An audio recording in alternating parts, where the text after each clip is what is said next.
This message is on the winning attitude of positive self-control. Positive self-control is the attitude that you take the responsibility for causing your own effects in life. It's a very important theme because losers let it happen and winners make it happen. And when you're able to understand this attitude, you'll have the key to decision-making or making up your mind on your goals easily and effectively. Because winners first want to win, then they discover that they're in control of making it happen. And all the images and all the goals that they've set become more easily obtained because they realize that they're driving. My own motto in life is that life is a do it with God, do it for others, do it to myself program. The true meaning of self-control is often misunderstood. Many people interpret self-control as getting a good grip on yourself or remaining cool under pressure. But self-control as it relates to the psychology of winning is synonymous with responsibility. Winners take full responsibility for their own lives. They believe in cause and effect, and they have that wonderful philosophy that life is a do-it-to-yourself program. Self-control implies freedom for individuals to choose among many alternatives and to shape their own destinies. I know many people who believe that fate or luck or possibly their astrological signs have shaped the outcome of their lives. And these underachievers are people who feel that life is mostly determined by circumstance or predestination or being at the right place at the right time. And they're more likely to give in to doubt and fear and to be wishy-washy and indecisive in the face of a decision that could have led them to true success in their lives. People who are aware that they exert control over what happens to them in life are happier, and they're able to choose more appropriate responses to what occurs. You know, in the Old Testament, in the book of Leviticus, there's a story of the sacred custom called the escaped goat. When the troubles of the people became overwhelming, a healthy male goat was brought into the temple. In a solemn ceremony, the highest priest of the tribe placed his hands on the head of the goat and recited a long list of problems and woes. Having all the problems of the people thus transmitted onto the goat was then set free to run away, taking all the troubles with him. That was about 4,000 years ago, but the term scapegoat that came from that ancient ceremony still is in full force today. Blaming external forces is as old as the earth, but stays consistently young. After Adam ate of the apple, he quickly pointed at Eve and said, "The woman whom you put here with me made me do it." Some people blame their parents, the government, the high deficit, the immigrants for doing higher quality work for lesser pay. They blame their companies, and specifically they blame their bosses. Instead of working on what is going on inside of them, they try to blame that which is around them. It's always easier and more convenient to assume the answer lies elsewhere or with others. If I've learned anything in life, it's God's unfailing boomerang, which is what goes around comes around, and that which you send out you will surely get back in the long run. I've never told a lie that didn't eventually haunt me or hurt me, and I've never done a good deed that didn't help me or heal me in some way. We're not responsible for what happens out there, or what others do or think, but we are responsible only for how we choose to respond. That's our attitude. The responsibility for us is ours. If it is to be, it's up to me. And those people who cannot make up their minds for fear of making the wrong choice, vacillating in indecision, they simply don't meet their goals, which is a requisite for success. Rather, they take their place among the rank and file of the also-rans, and they trudge along in bland mediocrity. When you know where you're going, and you know that you're driving, you can make decisions quickly and easily. And because of this one fact, the winners in life seem to have their minds made up automatically. They're propelled forward without hesitation because they and everyone else involved with them know where they're going and know that nothing is permitted to block their path. All individuals are what they are and where they are because of a composite of all of their own doings at one time or another in their lives. And although their innate characteristics and environment are given to them initially, the decisions that they make determine whether they actually win or lose their particular game of life. Voltaire likened life to a game of cards. Each player must accept the cards that life deals him or her. But once in hand, He or she alone must decide how to play the cards in order to win the game. The writer John Erskine put it a little differently when he wrote, "Though we sometimes speak of a primrose path, we all know that a bad life is just as difficult, just as full of work, obstacles, and hardships as a good one. The only choice is the kind of life one would care to spend one's efforts on. Whether you're a bum on Skid Row or a high achiever, or a happy individual, you can pat yourself on the back, taking the credit or the blame for your place." We took over from our parents at a much younger age than we thought, and we've been in the driver's seat ever since. You know, I didn't realize until I was about 30 that I'm behind the wheel in my life. I thought it was my genes, my horoscope, and my childhood. I should have taken a hint from my daughter when she was only 11 months old. I was a headstrong Navy fighter pilot, used to wear my silver blue flight suit to mow the lawn so the neighbors would know that a Rambo type was living next door. I used to go out in the freeway in my Porsche Targa, looking for Honda Civics to intimidate. I wore my flight helmet with a bolt of lightning painted on it in the car on the freeway, and I'd love to ride the bumper of the car in front of me, pretending I was a Blue Angel flying formation in an air show. I'll never forget that evening when I swaggered into my kitchen in full flight gear to greet my wife and kids, who I thought would be impressed seeing their warrior in his War Games uniform. I always wore a gun in my holster with my flight suit, in case I was shot down in a real war and taken prisoner. I figured I'd shoot my way out to freedom. Well, I'm sure you get the picture of a former chauvinist who believed that he was the boss of the house. But then I've always learned the hard way. My 11-month-old younger daughter Dana was in her high chair, supposedly eating Gerber's strained squash as the main course. Instead, the squash was in my wife's hair, all over my daughter's bib, and all over the floor. "What's going on in here?" I growled, putting my flight helmet on the table. "It looks like the Vietnam War in here." My wife smiled and said, "She doesn't like Gerber's strained squash, so I'm giving her applesauce for nourishment." I couldn't believe she said that. "Give me that squash," I said. "She eats what we give her. I was raised during the post-Depression years, and we were taught to clean our plate. She eats what we give her. Besides, she doesn't have taste buds yet." I took the squash, telling my wife that I'd take charge and get this simple exercise over with. I told my daughter to open up. Her gums clamped shut. I ate several bites as a role model and made slurping, approving noises. I nearly gagged. It wasn't that great tasting, but I didn't let on. I told my daughter, "It's delicious. Daddy loves it." Her defiant look said it all. It was that "go ahead, fatso, you finish it" look. Well, I'd had about enough. I asked my wife to leave the room, and being in total control of the situation, I pressed her cheeks firmly together with my 2 fingers, and I forced her mouth open. I laughed at my own take-command success. I then neatly inserted several spoonsful of squash into her mouth, and I held it shut, like every good father would do. "Go ahead and swallow it," I ordered. "I'm holding on until you do." She made a decision at 11 months old. She decided to die by holding her breath rather than swallow. I totally lost control and exploded. "Go ahead and die. You're not the only child. Before you die, you'll swallow." And I glared back at her, pinching her mouth shut even more firmly. She made a second decision. She decided to make a squash transfer. As I squeezed tightly, I could feel the pressure build up in her cheeks like Mount St. Helen. I had created the nozzle effect, and like linear acceleration, a steady stream of propelled squash came out the compressed opening in her mouth and up my nose, deep into my nasal pituitary area, and I stopped breathing.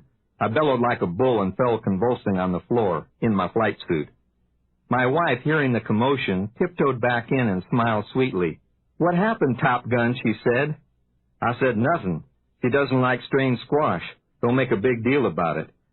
You see, my daughter had decided very early in life that she didn't like squash and wouldn't eat it. She's grown up now and flown the nest, but to this day, she doesn't like the taste of any kind of squash. But then, that's her choice, isn't it? You know, many children learn how to control their parents' lives as well, long before they learn how to talk in complete sentences. If whining gets attention and goodies, the whining continues. Children always do that for which they're rewarded. I saw a 5-year-old boy terrorist on a recent flight. He wouldn't sit down in his seat with his seatbelt fastened until his mother and his father gave him their 2 pieces of chocolate cake for dessert, too. But you and I are not victims of the winds of fate. We are steering our ships. We are not puppets dangling from the strings of our heredity and environment. I know many individuals who have to work late all the time, as if the company or their bosses made them. You and I decide to work late sometimes because there are important things we want to get done. People who have to do things usually resent doing them, or they're not happy doing them, and they're not effective performers or producers. If you feel you have to do anything in life, in that sense, you're irresponsible in that act. Responsible self-control is the path to mental health and frequently to physical health as well. Current research into biobehavior and biofeedback programs has verified the human potential for the control of body functions and brainwave emissions. Through specialized training and discipline, it's possible and maybe even practical for us to control our pulse rate, our threshold of pain, our brainwave frequencies, and other body functions as a means of positive health maintenance for the future.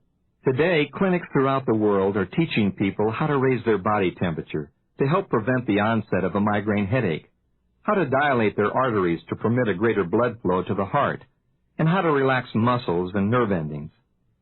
I worked with Olympic athletes to help them prepare for peak performance, using a combination of biofeedback and guided imagery. The next generation of astronauts, who will build our permanent space stations in new orbiting cities, they're training their minds to prevent the onset of motion sickness that is common on space flights due to zero-gravity conditions that are present during travel in outer space. You know, you and I exert much more voluntary control over what we thought were involuntary body functions and events in life than we ever imagined. This is known as responsibility psychology, and it fits right in with our own spiritual beliefs and sowing and reaping. It holds that irresponsibility and valuelessness lead to abnormal behavior, neuroses, and mental deterioration. The treatment for individuals suffering from these symptoms includes showing them that they need not be hung up on the past, but are responsible for their present actions as well as their future behavior. When neurotic individuals are helped to assume personal responsibility, the prognosis for recovery is good. So the winning human beings realize that everything in life is volitional. Even being alive is a choice. Everything in life you and I decide to do because it is profitable to those we care about and good for ourselves. Some choose evil, some choose good. Some choose pleasure without purpose. Others choose purpose which brings pleasure and well-being. You don't have to work. You can choose revolving unemployment or handouts. You don't have to pay taxes. You can live in a tax haven or go to prison for tax evasion. You don't even have to fix dinner or have children or even get up in the morning. Many people do none of the above. You decide to do the things you do, not out of compulsion, but because they're beneficial to you and they're the best choices among the alternatives available to help you toward your goals. So the high achievers in life and the real winners are wide open to choices, and they constantly look for a better way to live. In his excellent book, Self-Renewal, John Gardner states that winning individuals do not leave the development of their potential to chance. They pursue it systematically, and they look forward to an endless dialogue between their potentialities and the claims of life. Not only the claims they encounter, but the claims they invent.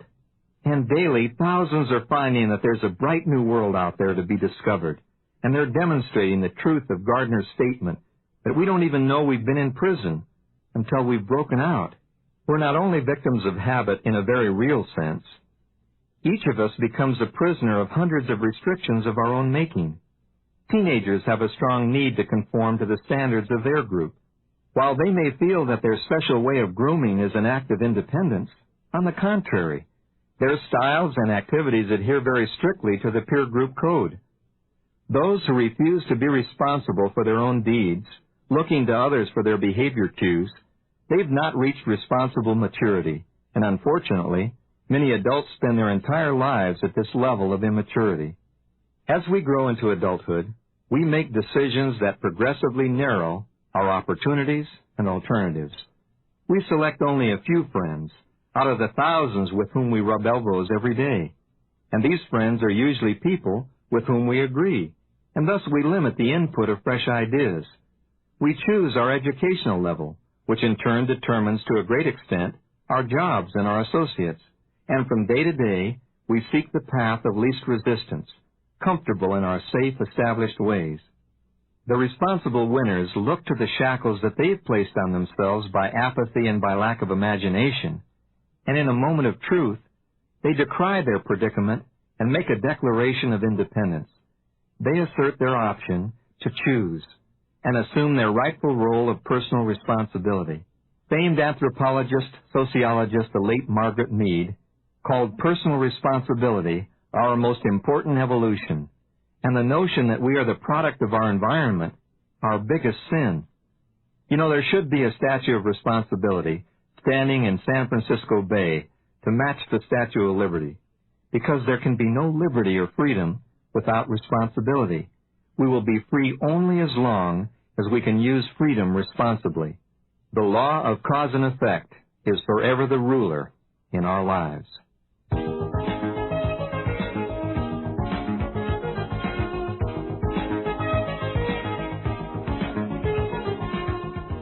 Here are some techniques for developing a winning attitude of positive self-control, because it's so important to realize that you're driving. First, eliminate the words I have to and I can't from your vocabulary. Get rid of them. There's nothing you have to do. Second, list alternative choices to your current habits, especially those habits you don't care for.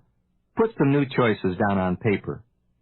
Third, take the credit and the blame for your decisions openly, but especially take the credit because you got yourself there. Fourth, affirm the self-talk that my rewards in life will always match my service. And fifth, learn how to relax and take more control of your body. Practice some deep relaxation methods and study and learn more about biofeedback techniques. Take greater voluntary control of your involuntary body functions. Learn how to relax your muscles to get rid of tension. Learn how to elevate your skin temperature to get rid of headaches. Learn how to relax and elevate your temperature to increase your blood flow and reduce your heart rate. And set a specific time each week to initiate some action letters and action phone calls in your own behalf. Because you see, the winners in life don't wait for invitations to succeed. They make them happen. In other words, losers do let it happen, and winners do make it happen. So put on paper and create your own horoscope for life. Positive self-control is the attitude that you take responsibility for causing your own effects in your life.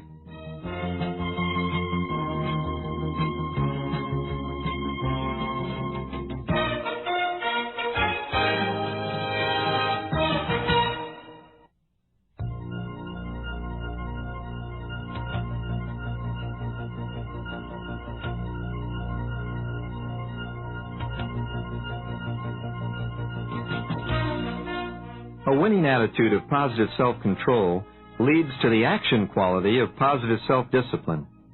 Positive self-discipline is paying the price of winning, and the theme of positive self-discipline is practice, practice, practice. Winners practice positive self-discipline. Self-discipline puts your money where your mouth is. Self-discipline dares you to place a bet on yourself. And self-discipline begins where lip service ends. All of the other winning qualities in this program are absolutely worthless without positive self-discipline.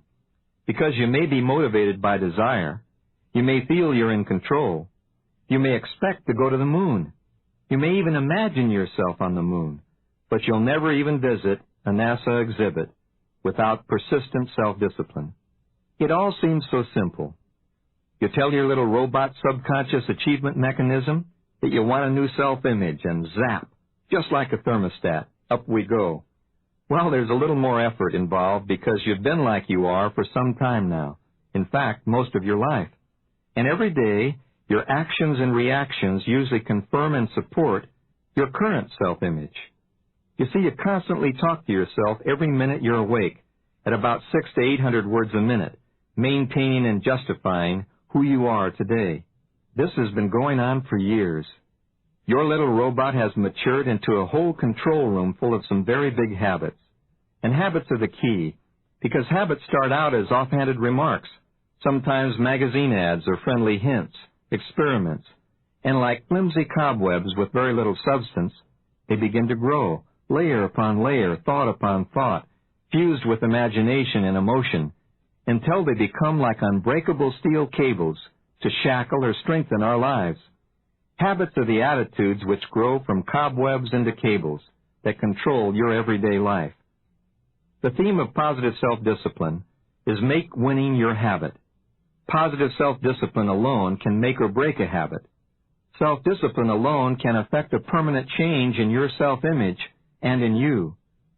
Many people have defined self-discipline as doing without, but a better definition of self-discipline is doing within when you're doing without, because self-discipline is no more than mental practice, the commitment to memory of those thoughts and emotions that will override current information stored in the subconscious memory bank. And through relentless repetition, these new inputs penetrate into our robot subconscious, resulting in the creation of a new self-image. The art of visualization or mental simulation is not a new concept at all. It's been around since the beginning of time, because individuals have fantasized and acted out their whole life scripts in advance, just like a movie right from the beginning. During the past decade, the art of visualization has become more sophisticated. From a simple concept of positive thinking to a highly technical approach complete with computerized digital and video simulation games and programs.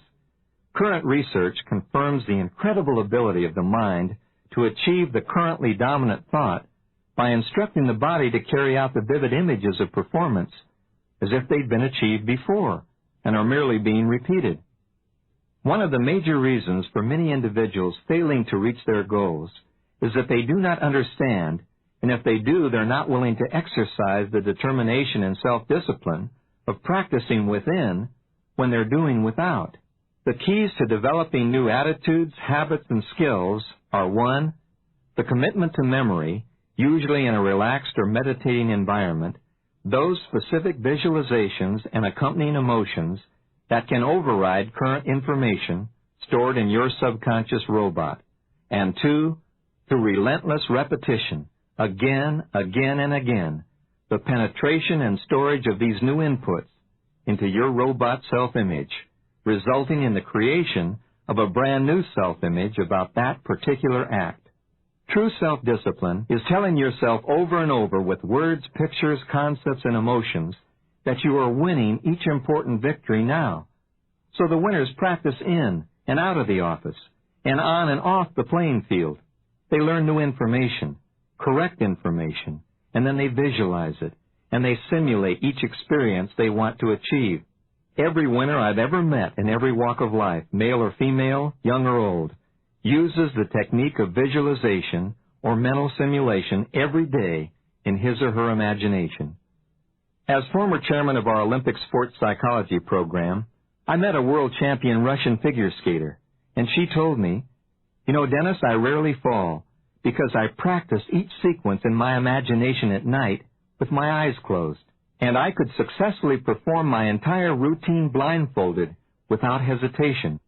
From former Olympic skiing stars like Billy Johnson, Debbie Armstrong, and the Mayer twins, to all of the marvelous European champions, they've all learned that mental simulation is an excellent way to practice skiing and gain confidence. In your mind, close your eyes, feet together, weight properly balanced, correct knee position, down the fall line, navigate the moguls, feel the crisp exhilaration, the wind, the speed, the open freedom of doing it all yourself. For champions, it's the winning edge. For beginners, it's a great way to conquer fear. After all, in your imagination, you never fall. All of the great golfers like Jack Nicklaus and Greg Norman and Pat Bradley and Kathy Baker, every time they miss a shot, they immediately replay it in their imaginations.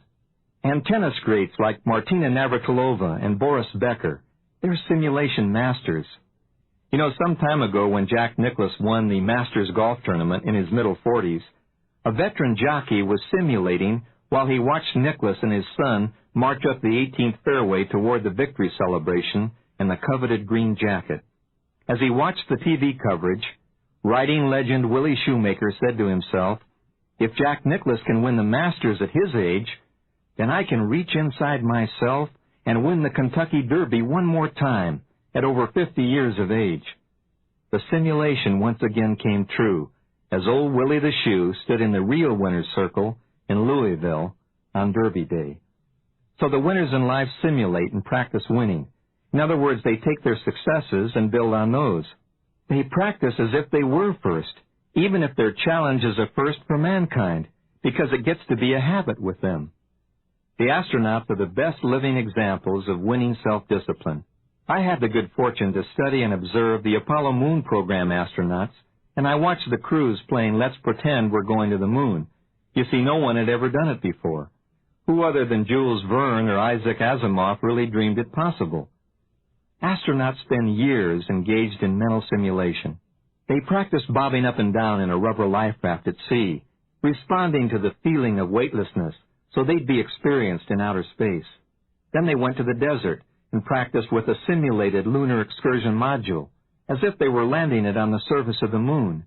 Hour after hour, month after month, year after year, they memorized and simulated the exact theoretical steps with hundreds of critically vital sequences that NASA scientists had imagined and computed would take them safely to the moon and back. And then Neil Armstrong, after 300 practice sessions, took the first step and transmitted his reactions back to Mission Control in Houston. Houston, the Eagle has landed.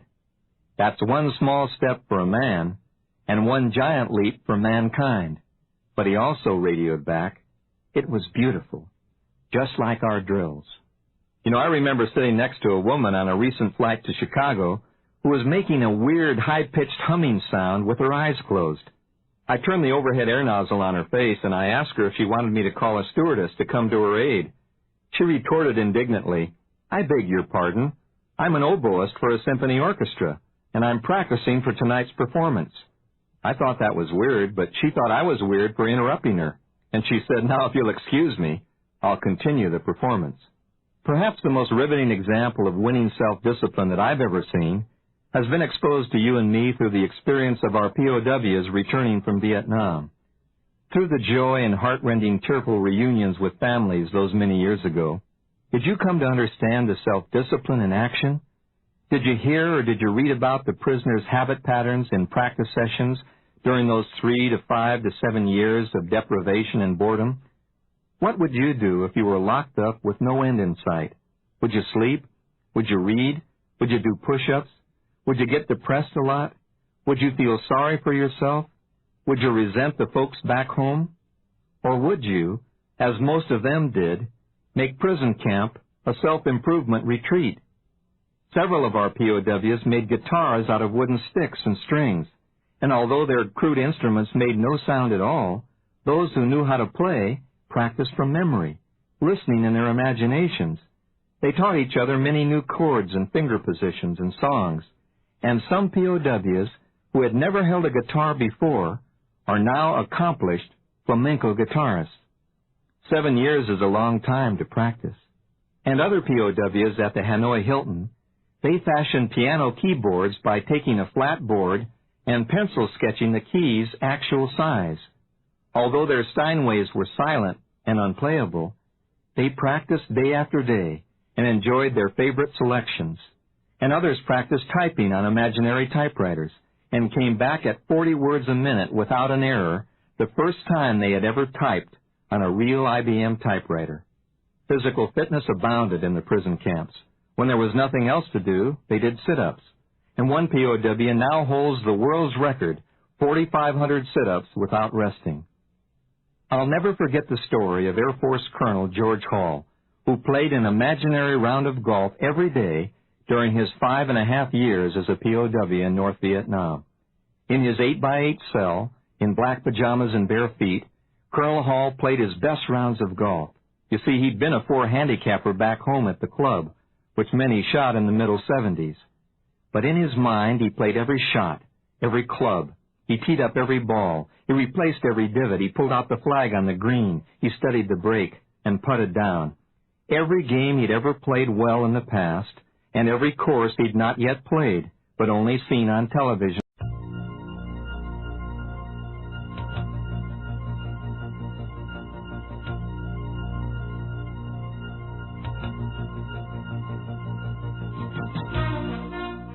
This message is on the winning attitude of positive self-esteem. And self-esteem is the single most important quality of a winning human being. It's that deep down inside the skin feeling of your own worth. You know, I like myself. I really do like myself. Given my parents, my physical looks, and my limitations, and my lifestyle, and my background, I'm kind of glad I'm me. In fact, I'd rather be me than anyone else living at any other time in history. But I'm not conceited.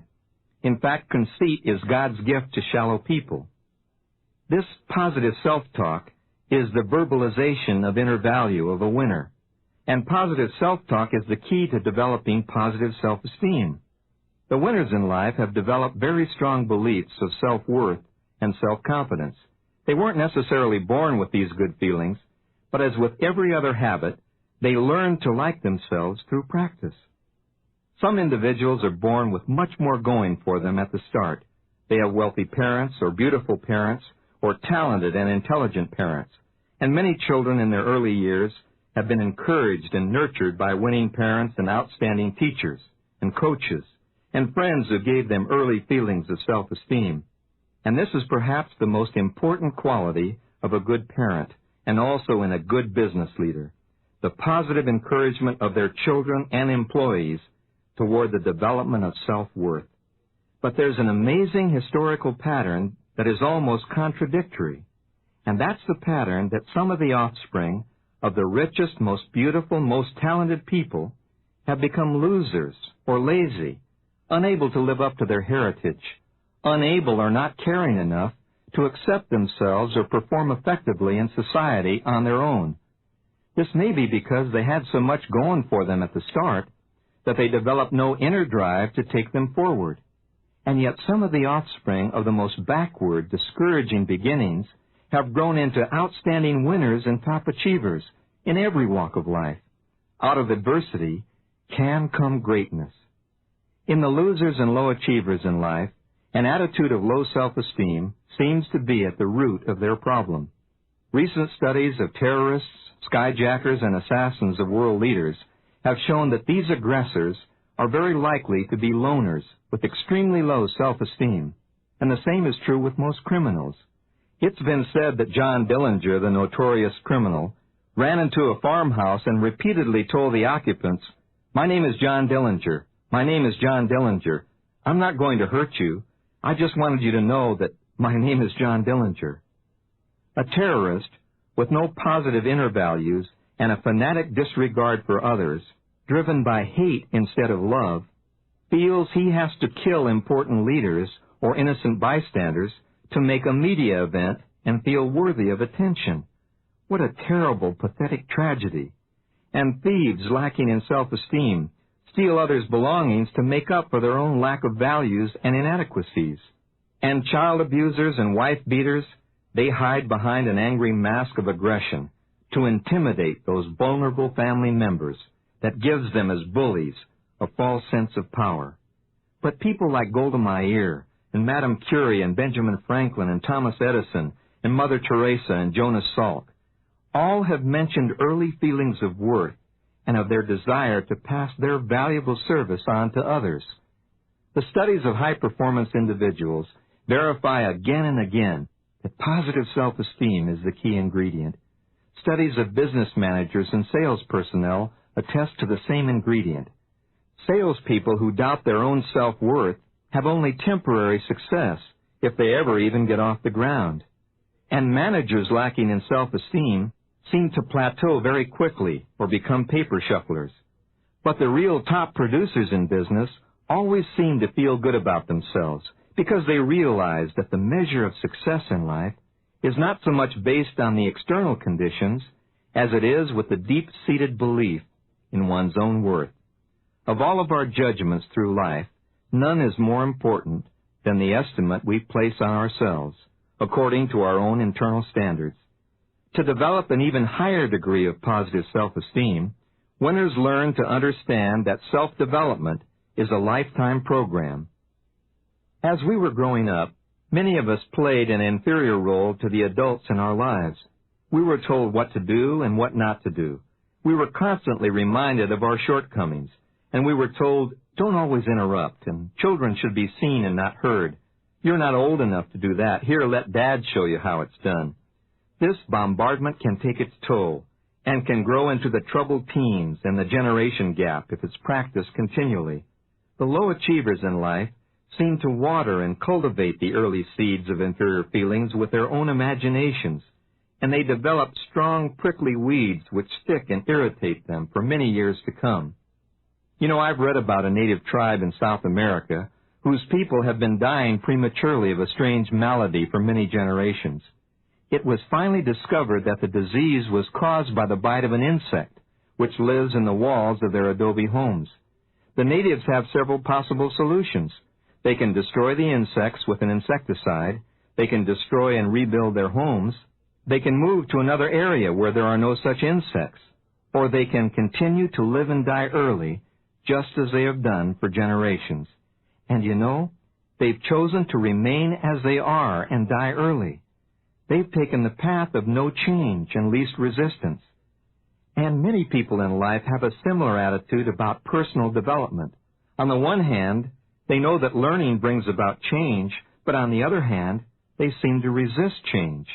They know that many people have overcome great obstacles to become great, but they can't imagine it happening to them. And so they resign themselves to be the also-rans in life, wishing and envying away their lives.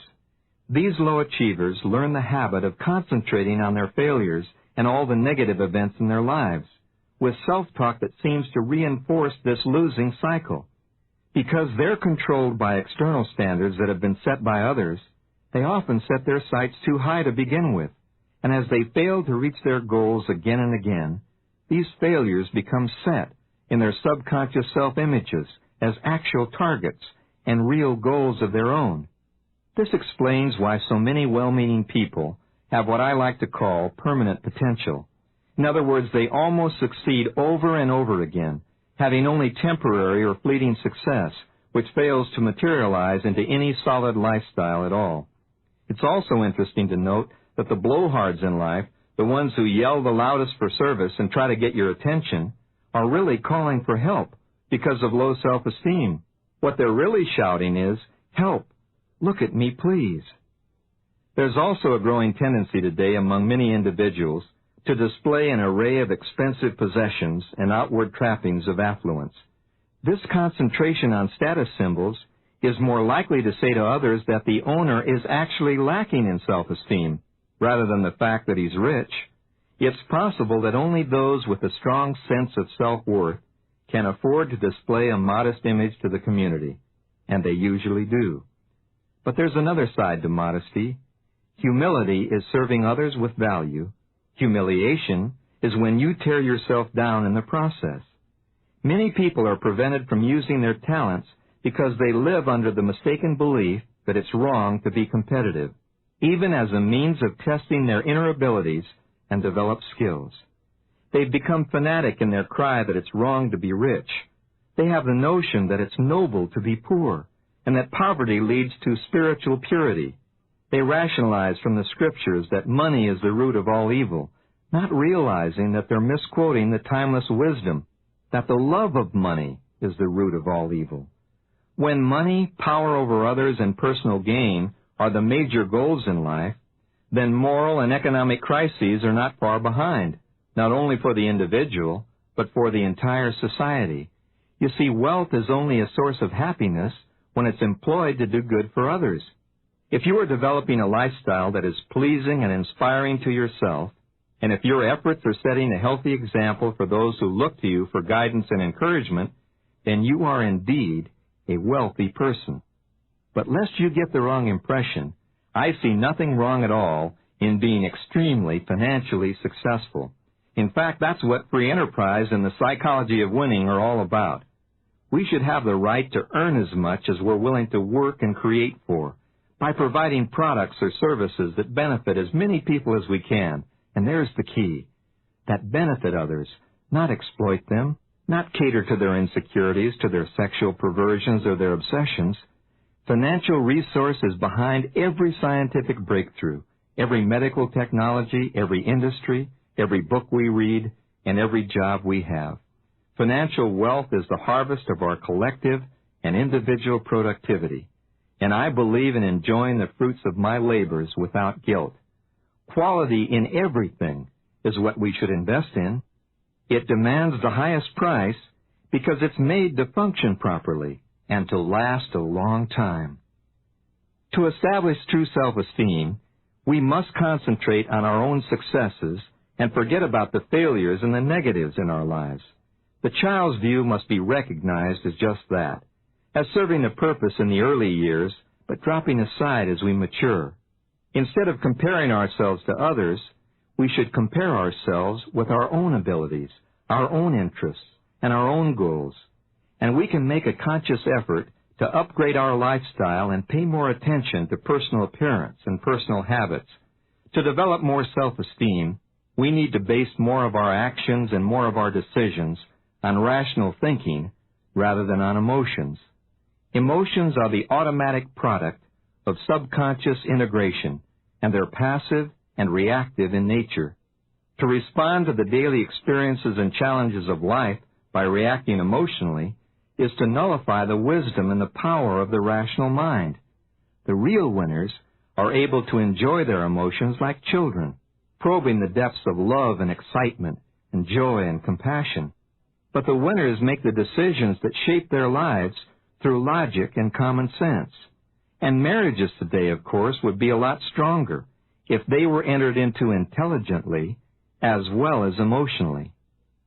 To develop and maintain high self-esteem, we need to find pleasure and pride in our current profession rather than looking at the greener pastures elsewhere. This is the philosophy of finding success in your own backyard, right now, right where you are, and making changes in your own internal standards rather than searching for external stimulation in a new environment. Although we're always seeking improvement, the real winners with positive self-esteem accept themselves just as they are at this moment. Since the perfect human being has not been discovered, we all need to live with our hang-ups and our idiosyncrasies until they can be ironed out. One of the most important qualities in successful dynamic living is that of self-acceptance, the willingness to be oneself and to live one's life as it's unfolding, accepting all the responsibility for the ultimate outcome. Perhaps the most important key to permanent enhancement of self-esteem is in the practice of positive self-talk. Every waking moment of our lives, we must feed our subconscious self-image positive affirmations about ourselves and our performances so relentlessly and so vividly that our self-images in time are modified to conform to the new higher standards. I've been conducting research on the power of words and images on the functions of the body, and I've been amazed at the tremendous influence that words and thoughts spoken at random can have on body functions that are monitored on biofeedback equipment. Since thoughts can raise and lower body temperature, secrete hormones, relax muscles and nerve endings, dilate and restrict arteries, and raise or lower pulse rate, it's obvious that we need to control the language we use on ourselves. That's why the winners in life rarely ever put themselves down in actions or in words. Losers fall into the trap of saying, I have to, I can't, I'm a klutz, I shoulda, woulda, coulda, mighta, oughta, if only I'da, if only I'da, I'll try, and I wish. And the most famous losing line of all, yeah, I know, but, or just, yeah, but. Winners use constructive self-talk every day. I want to, I can, I'm feeling better now, I'm improving, next time I'll get it right, I choose, I look forward to, I'll do it. One great indicator of our opinion of ourselves is the way we can accept a compliment. It's incredible how many of us tend to discount our worth and belittle ourselves when others try to pay us value. In my more unsuccessful early years, I had real trouble handling compliments. When I think back, it went something like this. Gee, Dennis, that's a good-looking suit. Is it new? My answer? No, I was going to give it to the Goodwill. Gee, thank you very much, Dennis, for what you did for our son. My response? Tell him it was nothing. You know, I'm sure they thought, gee, we thought it was special, till he said it was nothing. And I remember starting my speaking career, the hardest thing was to tell clients how much money I was worth. They used to ask me, "How much do you charge to speak, Dennis?" And I would hunch my shoulders and reply, "How much can you afford?" And they'd respond, "Oh, we don't have a very big budget." And of course I'd then panic, sensing impending rejection, and I'd blurt out, "Oh, don't worry about your budget. I can fit into the smallest budget." And they would respond, "Too bad, Dennis. We wanted somebody better than that for our keynote speaker." They brought me an expensive present years ago for my birthday, and after opening it in front of the office staff and my boss, I remember saying with some embarrassment, "Oh, you guys, you shouldn't have. You spent way too much on me." And I can just imagine my boss thinking to himself, "I guess we did spend too much. Maybe I'll forget about his raise, too. He's probably not worth that much money and would be uncomfortable with a promotion of that size." You see, the problem with humorous humiliation and self-degrading remarks is that it not only tells others that you don't feel valuable, it tells your robot self-image, which is always recording, that these negative barbs are your real self-opinion, and they're stored as fact forever. People buy perceived value. You only sell you. The value of the seller is what influences the buyer. People's opinion of you is mostly based on your own implied and stated opinion of yourself. We talk ourselves into and out of every failure and every success. Positive self-esteem is the quality of simply saying, "Thank you," and accepting any value that is paid to you by others.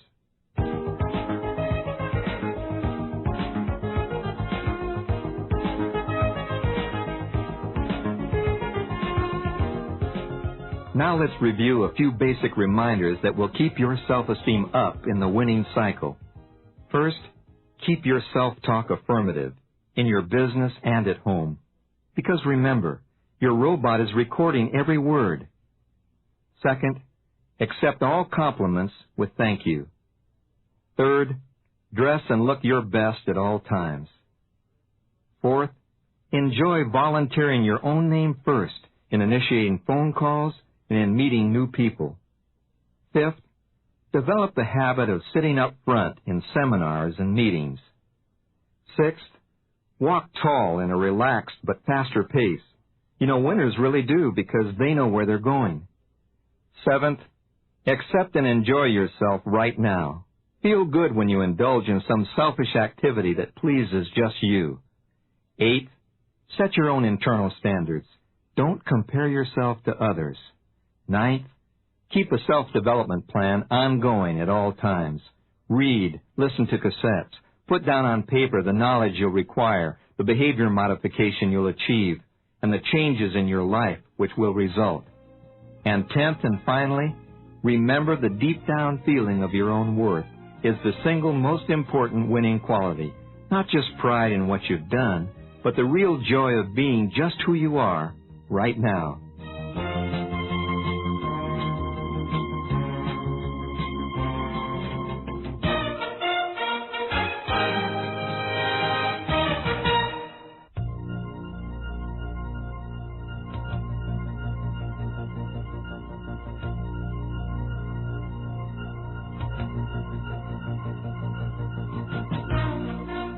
This message is on the action quality of positive self-dimension. Positive self-dimension is self-esteem projected beyond yourself in everyday living. The greatest life in the world is living for yourself so you can give yourself away to others. And how can you give away what you don't feel for yourself? Well, you can't. Unless you love yourself, you can't respect and love others either. Or you can need them or you can use them, but there can be no mutual respect without your active practice of positive self-dimension. The healthy high achievers function effectively because they maintain a healthy dialogue between themselves and others, treating others with the same respect, integrity, and care as they accord themselves. And so the real winners in life have positive self-dimension. They look beyond themselves for meaning in life. Winners can put it all together as a total person. What a rare human being. A whole total person. Winners have the ability to step back from the canvas of their lives like an artist gaining perspective, and they make their lives a work of art, an individual masterpiece, but a masterpiece that illustrates the big picture. Self-dimension takes the psychology of winning off the shelf, and out into the universe. The greatest example of self-dimension a winner can display is that quality of earning the love and respect of other human beings.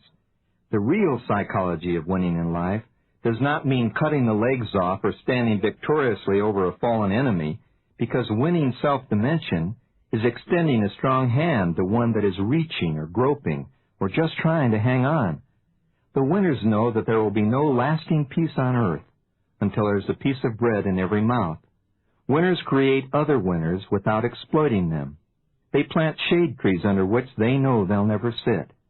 They know that true winning in life for the human race is when caring and sharing people help even one other individual to live a better life. Self-dimension begins with the inner circle, the family. Is your family a winning team, or is it a chicken outfit that the kids can hardly wait to get out of? Are your personal relationships precious to you, or have you lost touch, except for holidays, anniversaries, reunions, and parties? I know a community leader who was busy speaking at evening meetings while his kids were stealing car stereos. You see, winners get it together with their loved ones, with their friends, and with the community in which they live. They also love their careers, but they're not married to them. Winners vote, and they care about the management and its effectiveness and its fairness and its honesty in their cities and in their states and in the nation as well. Winners live a well-rounded life. They build their spheres of relationships with evenly distributed emphasis. Are you a financial success with plenty of money to spend, but no time for your kids? Losers try to buy love and trust, and they fail every time. Do you spend all your time with your family, but not enough time earning enough to care for them? Do you have a winning scout troop as an outside activity, but a losing, neglected family at home? Are you pretty or macho externally, and shallow and egotistical internally? Does your sphere of life have all the pressure at one point? If it does, it could burst. The losers in life have the philosophy of do it to others before they do it to you. They have the I win and you lose attitude. And one of the most infamous self-made men who nearly ruled the world by using self-image and self-direction to achieve his goals became the greatest loser in history. He was Adolf Hitler. When he was a young billboard paper hanger, he convinced a few loyal followers that he was destined to become the Führer of the Third Reich. He won every battle at the expense of other human beings, and he lost the whole ball game in the end, becoming one of the greatest human tragedies in modern history. Adolf Hitler was a pathetic example of low self-esteem transformed into a grossly distorted self-dimension of do it to others before they do it to you. The real winners in life practice the double win attitude. If I help you win, then I win too. I win, and you win. And they realize that it's not nice to fool Mother Nature either, because nature is innocent and abundant, but very unforgiving. We've exploited her resources, and she's responding like a mirror, reflecting our gluttony and plunder with dwindling resources, pollution, unclean air, unsafe water, toxic food, and cancerous byproducts of technology. As we change our environment to suit our short-range ambitions, we may be risking the very survival of the human race. And therefore, real positive self-dimension is an understanding of the vulnerability of the life process and the delicate balance of ecology. The winners remember that those who owned the earth for thousands of years may be in the Hall of Fame of the extinct. They know that New York could become Tyrannosaurus Rex, and Los Angeles the woolly mammoth or mastodon, unless they cherish the natural environment and put back at least as much as they take out of the earth. And winners take their cues from their friends, the animals, as well. They know what sealskin coats and fancy furs of ocelot can mean to future generations. Someday, when SeaWorld's long gone dry, and all the birds have flown, and all the fish are gone, or on your dinner table, and all the animals are rubberized, or polyester foam, available exclusively on stage at Disney World, someday a group of wise men will deduce and calculate that what befell the animals could well be human fate. Someday, if we're not careful, we may find in some museum a glass display that lights up when you press the rail, complete with tape-recorded spiel that tells in 30 seconds of the day when man and woman roamed the planet Earth with their beloved friends, the animals. Self-dimension, fitting in, drawing upon the spiritual power woven intricately into every fiber of our being. Winners in life go beyond the horoscopes and stars and fortune tellers' prophecies. They go beyond the do-it-to-yourself advice, even beyond their plastic surgeon's knife, and they live each precious golden day as if it were their last. They build for the future, and they learn from the past. Positive self-dimension is being in harmony with the divine order that shapes the entire universe. It is seen in the perfection and in the beauty manifested in nature, and recognizes the imperfection of man's attempt to reshape nature in his own image. Winners are able to put their own lives into perspective with other human beings, learning from past generations, and open to the idea that other forms of life, possibly more advanced, may be present in the outer reaches of this galaxy or other galaxies beyond.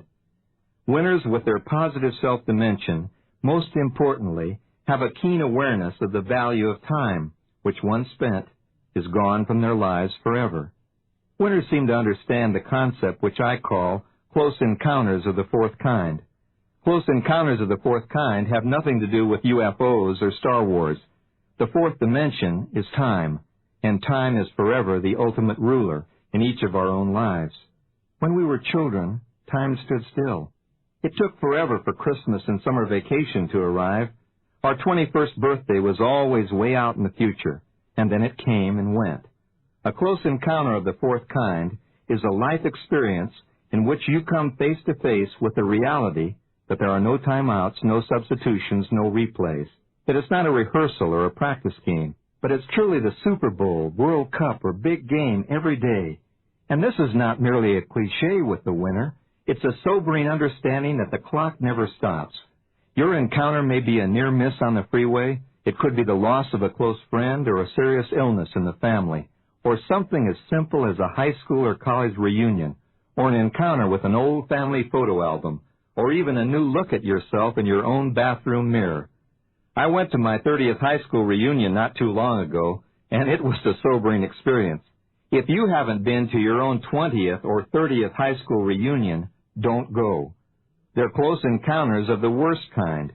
You'll see old people who claim to be your classmates. The cheerleaders look like the refrigerettes. The most likely to succeed didn't.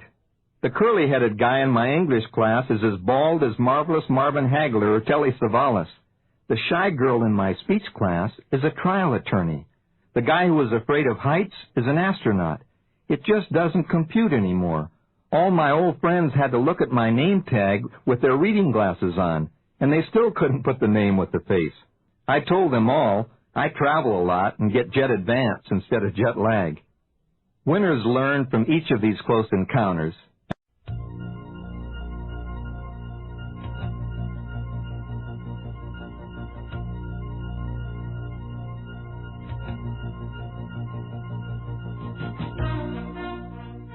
This message is on the action quality of positive self-projection.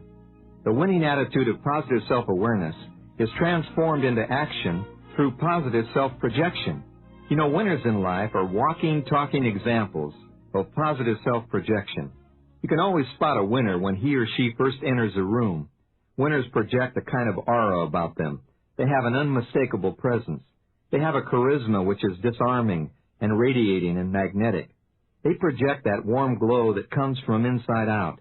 Most importantly, the winners are naturally open and friendly. They know that a smile is the universal language that opens doors and melts defenses and saves 1,000 words. A smile is the light in your window that tells others there's a caring, sharing person inside. And winners are aware that first impressions are powerful and create lasting attitudes, and that the old saying, "You never get a second chance for a first impression," is true.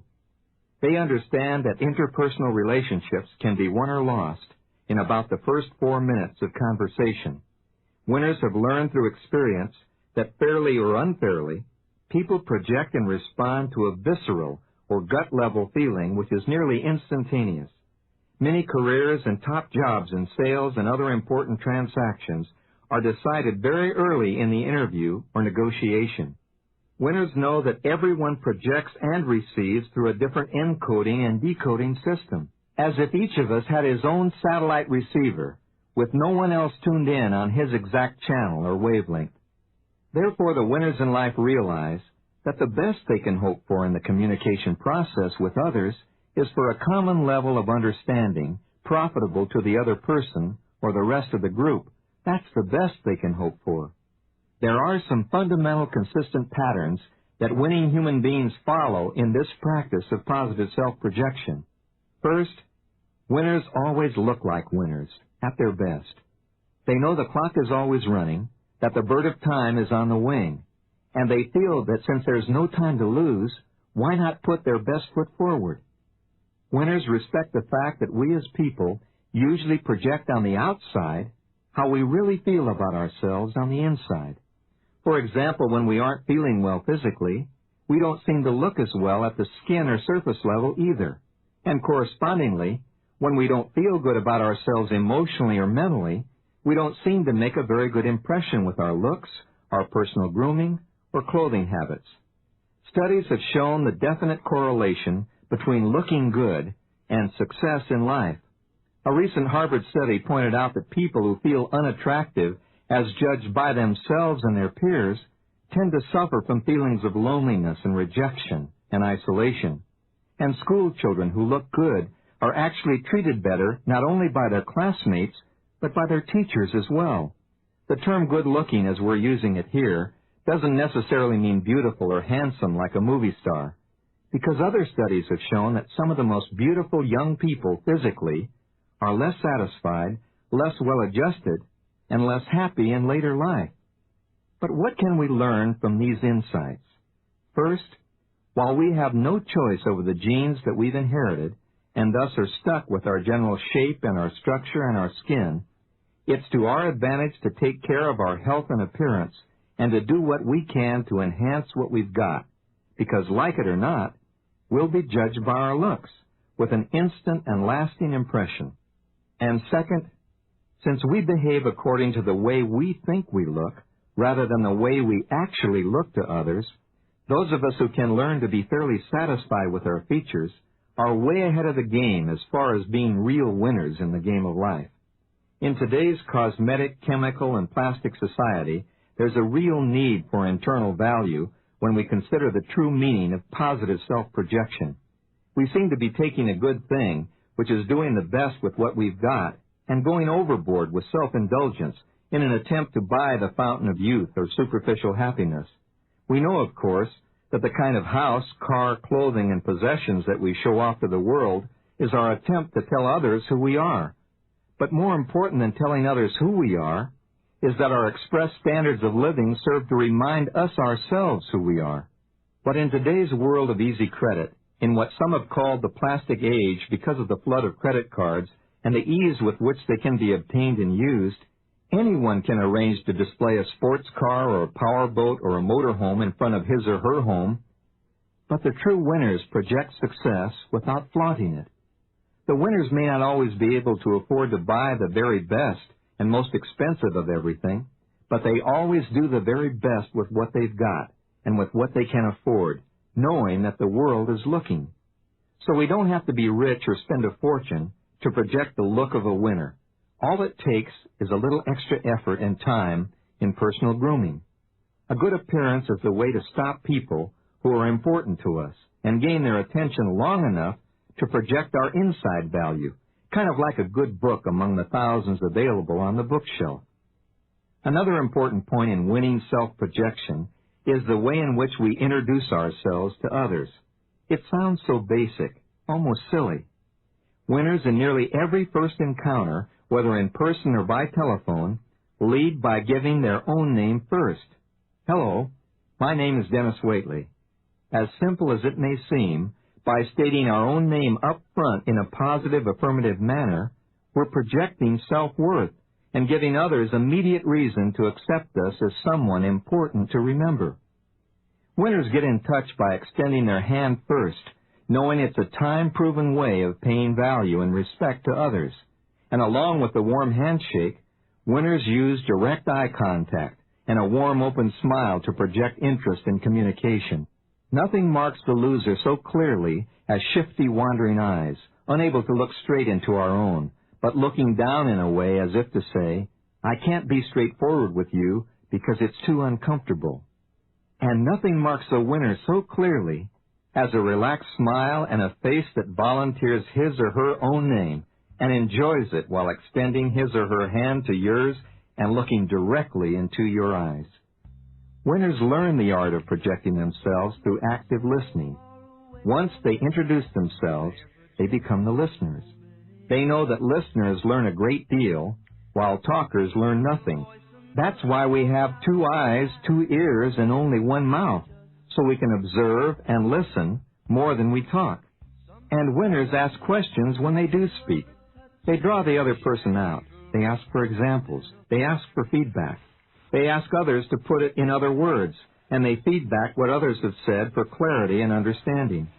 Winners know that paying value to others is the greatest communication skill of all. Earl Nightingale, one of the greatest self-development philosophers of our time, calls this unique skill the I'll make them glad they talk with me attitude. This is a great idea that's so simple it's almost deceptive. We have to examine it carefully to understand how it works and why. I'll make them glad they talk with me is an attitude that can become a whole way of life when winners face a prospect or an adversary or a potential friend. When they pick up a telephone, their attitude is service-oriented and not self-oriented. Their concern is for the other person and not themselves. When we have someone else's interest at heart, not just our own, the other person can sense it. They may not be able to put it into words just why they feel that way, but they do. On the other hand, people get an uneasy feeling when they talk with a person who has only his or her own interest in mind and not theirs. There's an excellent reason why we get these feelings about people. It's known as nonverbal communication. It's the old business of who you are speaks so loudly, I can't hear what you're saying. And it's tremendously important to all of us in self-projection. We communicate by means of some 700,000 nonverbal signals. Now, when we consider the limited vocabulary of the average person, it's easy to understand why nonverbal communication has more effect than most of us had ever realized. People, whether they know it or not, telegraph their intentions and feelings. Whatever goes on the inside seems to show on the outside. We receive most of these nonverbal communications below the conscious level of thinking. Our subconscious robot-like minds evaluate them and then serve them up to us as feelings based on our past experience. When we adopt the I'll make them glad they talk with me attitude, this idea of helping the other people solve their problem, we have their interest at heart. Then the feelings they receive agree with what they hear us say, and the climate is just right for all of us to benefit. Everybody wins with this attitude. So winners listen to the whole person. They observe body language, realizing that folded or crossed arms sometimes means a defensive or introverted listener. They understand that hands on the hips or active gesturing can mean an aggressive attitude. And winners watch the eyes, which can look down or away in self-consciousness or guilt, or which can flare or pinpoint in surprise or anger. Winners listen to the extraverbal messages too, the tone of voice, the tremor, the nervous laugh. The winners in business and personal relationships and in marriage take 100% of the responsibility for success in the communication process. In other words, winners never meet you halfway or go 50-50. As listeners, winners take 100% of the responsibility for hearing what you mean, and as talkers, winners take 100% of the responsibility for being certain that you understand what they're saying. By giving examples, by asking you for feedback, by putting what they say in different words, they can make it easy for you to gain the true intent of their communication. And winners use the KISS formula. KISS in communications means keep it straightforward and simple. Winners project in clear, concise, simple language, and they use words and examples that don't evoke a double meaning or a hidden agenda. And last and most importantly, winners in life project constructive, supportive ideas. They're neither cynical nor critical. Winners accept another viewpoint as being valid even if it is diametrically opposed to their own beliefs. A winner says, "You know, I appreciate and understand your position. However, I may feel differently, and if so, I'd like to tell you why my position may be different from your own." When Will Rogers said, "You know, I never met a man I didn't like," I'm sure he didn't mean that he approved of all the traits and characteristics of every man he met, but he always found something he could admire in everyone, because he knew that we get back from people what we give them. If we want to be loved, we must first be lovable in our self-projection. Think back to the people who've had the most influence on you. You'll likely find that they were people who really cared about you, your parents, or a good teacher, a business associate, a good friend, someone who really was interested in you. And the only people you'll influence to any great degree in your life will be the people you care about. When you're with people you care about, their interest and not yours will be the uppermost thing in your mind, and this is most evident in marriage and parenthood. But it's also true in every other area of our lives. It's been said that marriage is not looking at each other, but looking in the same direction together. And this is just as relevant in other areas of our lives as it is in marriage. It's not looking at each other, but looking in the same direction together that counts. Our success in getting along with others and in communicating effectively with them depends upon this same principle. It depends solely upon our ability to help other people solve their problems. This is winning self-projection. The winners say, "I'll make you glad you talk with me," and to a winner you'll say, "You know, I like me best when I'm with you."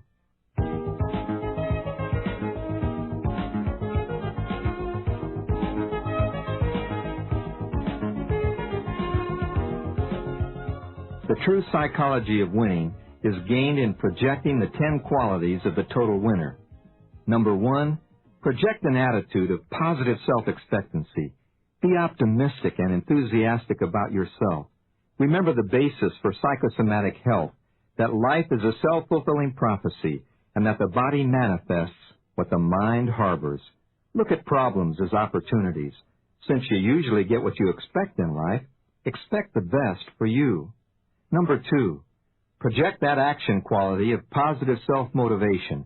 Remember that since you become what you think about most, that you're moving constantly in the direction of your currently dominant thoughts. Remember that lasting change is based upon a burning desire that has been internalized by you into an inner commitment. Since fear and desire are the two most powerful motivators in our everyday lives, go for the rewards of success, and don't try to go away from the penalties of failure. You become permanently slim, not by trying to think of losing weight, but by thinking thin and moving toward your desired weight. In business, project what you want. Don't point out what you don't want to happen. Number 3, project the winning attitude of a positive self-image. Realize once and for all that your imagined self is either your life's achieving mechanism or your self-limiting handicap. Your self-image is like a thermostat or a robot autopilot. Change the setting of the image, and your behavior or performance will automatically seek the level you've set. Your self-image can't distinguish right from wrong or truth from fantasy. So see the image of that person you'd most like to become, and remember that imagination really does rule your world. Number 4, project your self-image into specific goals with an action plan of positive self-direction. Consider the real power of purpose. Set lifetime goals, as soon as possible goals, time priority goals, and concentrate on your most important daily goals. Write them down, no distraction. Check them off. Set them incrementally, just out of reach, but not out of sight. Number 5, project the winning attitude of positive self-control. Winners make it happen, while losers let it happen. Take full responsibility for causing your own good effects. Make the decisions, and exercise the choices that are open to you. And 6, project your self-control in the action quality of positive self-discipline. Remember that habits start like cobwebs, as flimsy notions at first, and then with practice become like unbreakable cables to shackle or strengthen our lives. Practice winning every single day. Simulate the correct information to win with relentless inner visualization over and over again. Practice within when you're doing without. And 7, project that attitude of positive self-esteem as your single most important human quality. Get that deep down inside the skin feeling of your own worth. Use positive self-talk every day. Learn to accept every compliment with a simple thank you, and accept yourself as a changing, growing, deserving human being. 8, project yourself beyond yourself with positive self-dimension. Get the spirit of the double win. Create other winners too. Love yourself so you can give yourself away, and plant some shade trees under which you know you'll never sit. Learn the precious value of time. Profit from the past. Set meaningful goals in the near future, but live in the now, staying away from someday I'll. And do it now, the only moment over which you have any control. 9, project your understanding of true self-awareness in life. Tune in on all the abundance in your arenas. Recognize your unlimited potential. Be honest with yourself and with others too, and walk in another Indian's moccasins for a mile before you pass judgment on him or her. And 10, and finally, project yourself with winning communication to others. Take 100% of the responsibility for sending and receiving. Listen to the whole person. Make others say, you know, I'm glad I talked with you, and I like me best when I'm with you. So look your best at all times, and project your best self at all times. Become a total winner by putting yourself together as a total person. Remember, this is not a scrimmage. It's not a drill. There's no replay, because the psychology of winning is a way of life. It's playing the game to win, and it's got to be your Olympic competition every single day.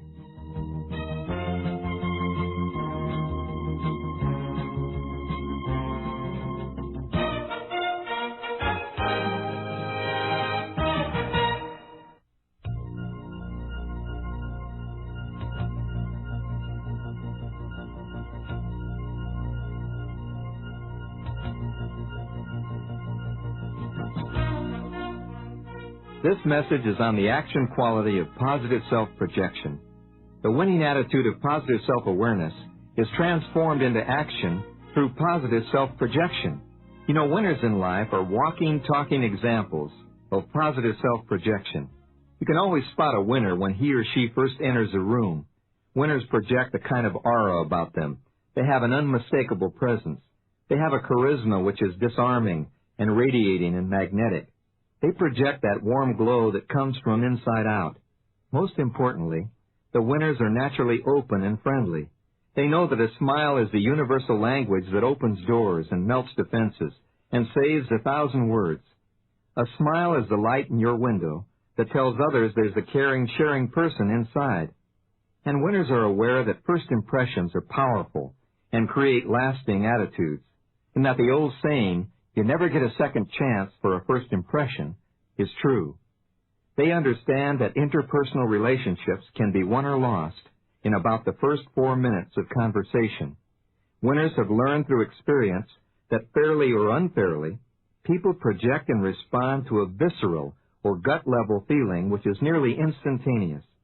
Many careers and top jobs in sales and other important transactions are decided very early in the interview or negotiation. Winners know that everyone projects and receives through a different encoding and decoding system, as if each of us had his own satellite receiver, with no one else tuned in on his exact channel or wavelength. Therefore, the winners in life realize that the best they can hope for in the communication process with others is for a common level of understanding profitable to the other person or the rest of the group. That's the best they can hope for. There are some fundamental consistent patterns that winning human beings follow in this practice of positive self-projection. First, winners always look like winners, at their best. They know the clock is always running, that the bird of time is on the wing, and they feel that since there's no time to lose, why not put their best foot forward? Winners respect the fact that we as people usually project on the outside how we really feel about ourselves on the inside. For example, when we aren't feeling well physically, we don't seem to look as well at the skin or surface level either. And correspondingly, when we don't feel good about ourselves emotionally or mentally, we don't seem to make a very good impression with our looks, our personal grooming, or clothing habits. Studies have shown the definite correlation between looking good and success in life. A recent Harvard study pointed out that people who feel unattractive as judged by themselves and their peers tend to suffer from feelings of loneliness and rejection and isolation. And school children who look good are actually treated better not only by their classmates, but by their teachers as well. The term good-looking, as we're using it here, doesn't necessarily mean beautiful or handsome like a movie star, because other studies have shown that some of the most beautiful young people physically are less satisfied, less well-adjusted, and less happy in later life.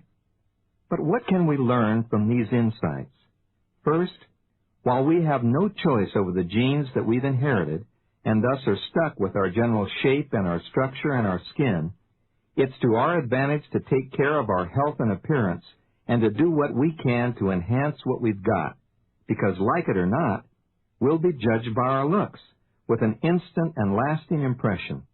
And second, since we behave according to the way we think we look, rather than the way we actually look to others, those of us who can learn to be fairly satisfied with our features are way ahead of the game as far as being real winners in the game of life. In today's cosmetic, chemical, and plastic society, there's a real need for internal value when we consider the true meaning of positive self-projection. We seem to be taking a good thing, which is doing the best with what we've got, and going overboard with self-indulgence in an attempt to buy the fountain of youth or superficial happiness.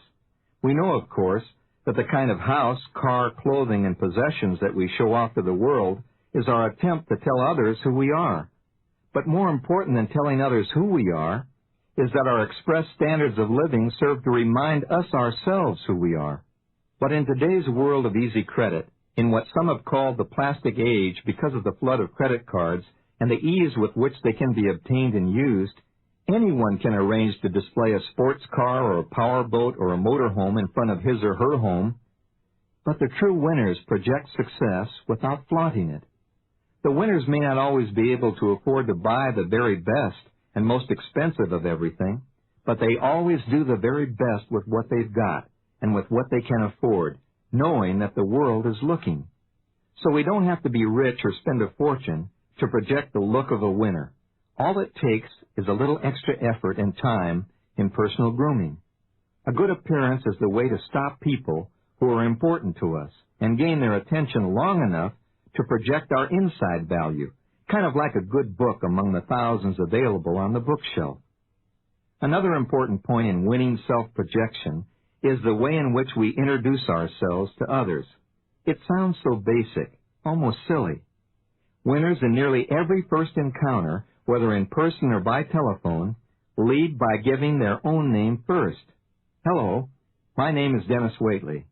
As simple as it may seem, by stating our own name up front in a positive, affirmative manner, we're projecting self-worth and giving others immediate reason to accept us as someone important to remember.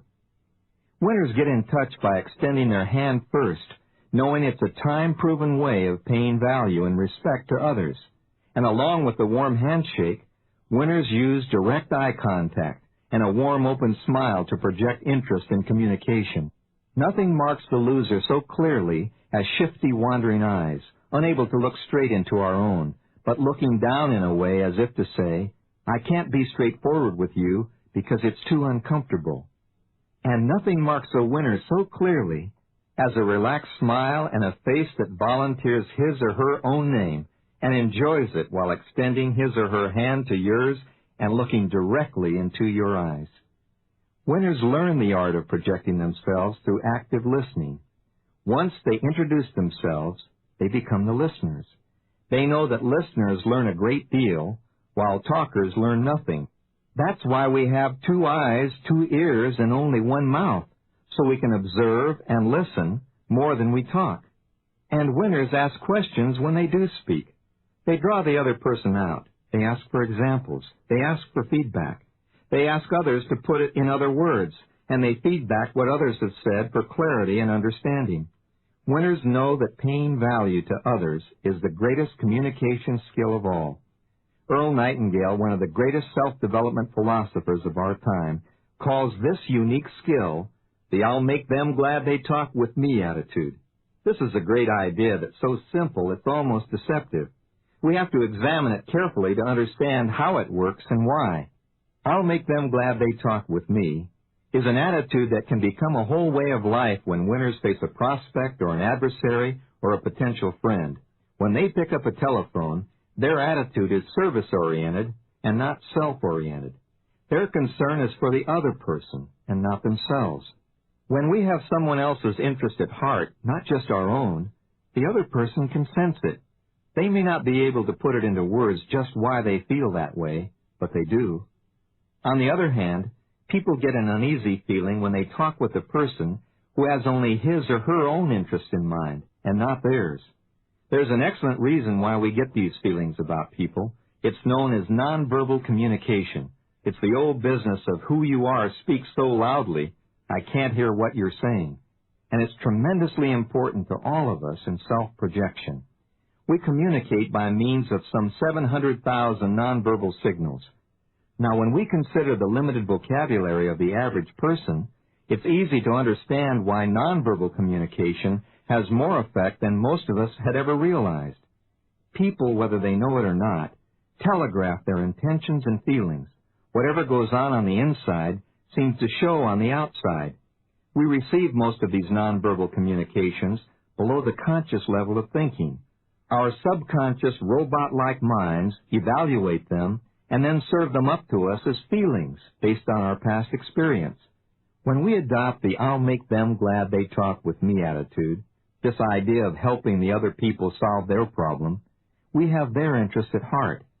Then the feelings they receive agree with what they hear us say, and the climate is just right for all of us to benefit. Everybody wins with this attitude. So winners listen to the whole person. They observe body language, realizing that folded or crossed arms sometimes means a defensive or introverted listener. They understand that hands on the hips or active gesturing can mean an aggressive attitude. And winners watch the eyes, which can look down or away in self-consciousness or guilt, or which can flare or pinpoint in surprise or anger. Winners listen to the extraverbal messages too, the tone of voice, the tremor, the nervous laugh. The winners in business and personal relationships and in marriage take 100% of the responsibility for success in the communication process. In other words, winners never meet you halfway or go 50-50. As listeners, winners take 100% of the responsibility for hearing what you mean, and as talkers, winners take 100% of the responsibility for being certain that you understand what they're saying. By giving examples, by asking you for feedback, by putting what they say in different words, they can make it easy for you to gain the true intent of their communication. And winners use the KISS formula. KISS in communications means keep it straightforward and simple. Winners project in clear, concise, simple language, and they use words and examples that don't evoke a double meaning or a hidden agenda. And last and most importantly, winners in life project constructive, supportive ideas. They're neither cynical nor critical. Winners accept another viewpoint as being valid even if it is diametrically opposed to their own beliefs. A winner says, I appreciate and understand your position. However, I may feel differently, and if so, I'd like to tell you why my position may be different from your own. When Will Rogers said, I never met a man I didn't like, I'm sure he didn't mean that he approved of all the traits and characteristics of every man he met, but he always found something he could admire in everyone, because he knew that we get back from people what we give them. If we want to be loved, we must first be lovable in our self-projection. Think back to the people who've had the most influence on you. You'll likely find that they were people who really cared about you, your parents, or a good teacher, a business associate, a good friend, someone who really was interested in you. And the only people you'll influence to any great degree in your life will be the people you care about. When you're with people you care about, their interests and not yours.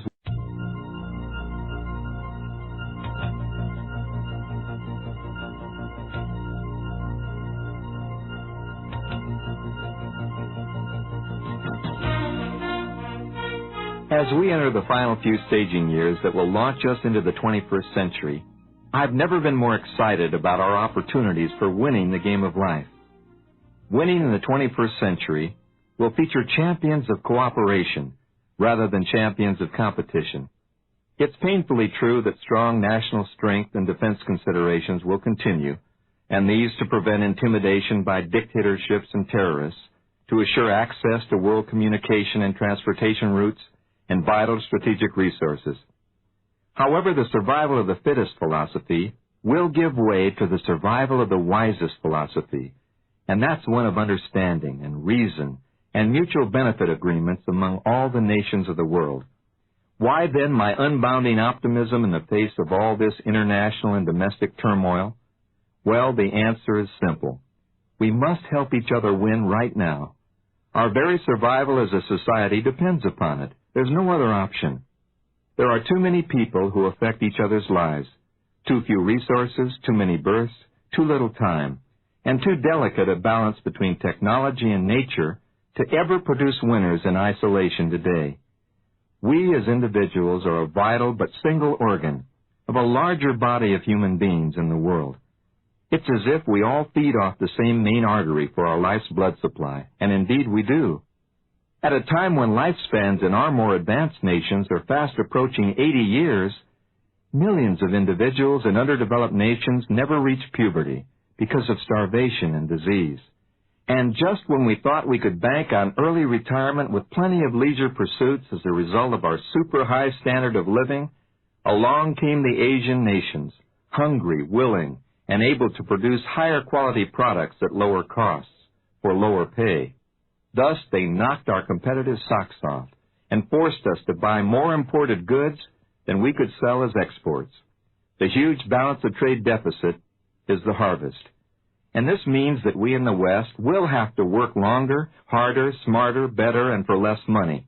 While at the same time, we're wistfully watching lifestyles of the rich and famous on television.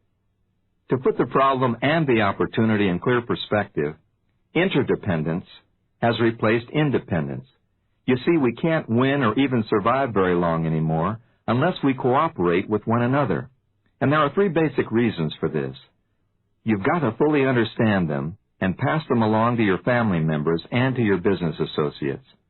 First, there's a widening gap between the technological advanced nations and those that cannot and will never be able to keep pace. This means that more and more people will have to be helped aboard a wagon pulled into the future by fewer and fewer high achievers. Second, there are rising expectations among developing nations, especially in the Asian countries.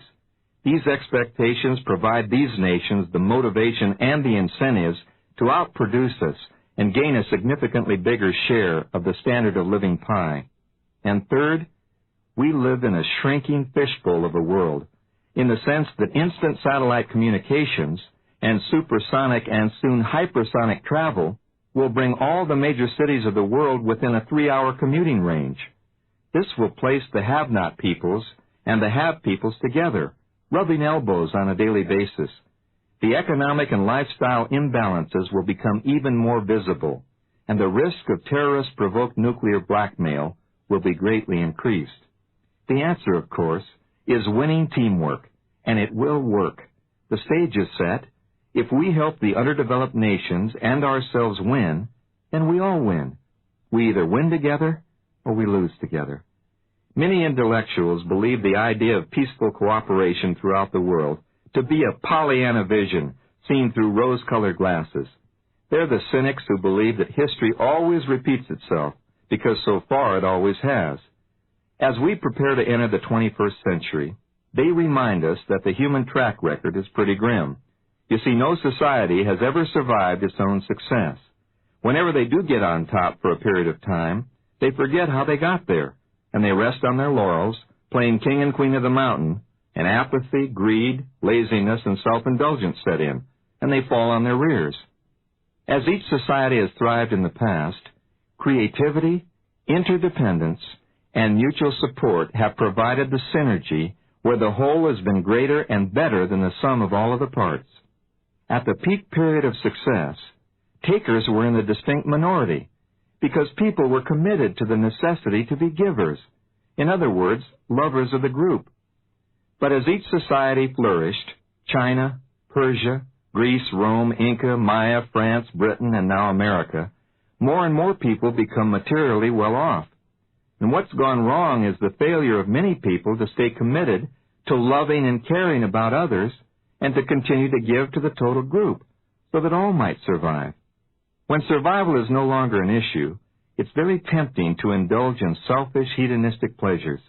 As more and more people succumb to this temptation, there are fewer and fewer givers or contributors to society, and more takers or freeloaders.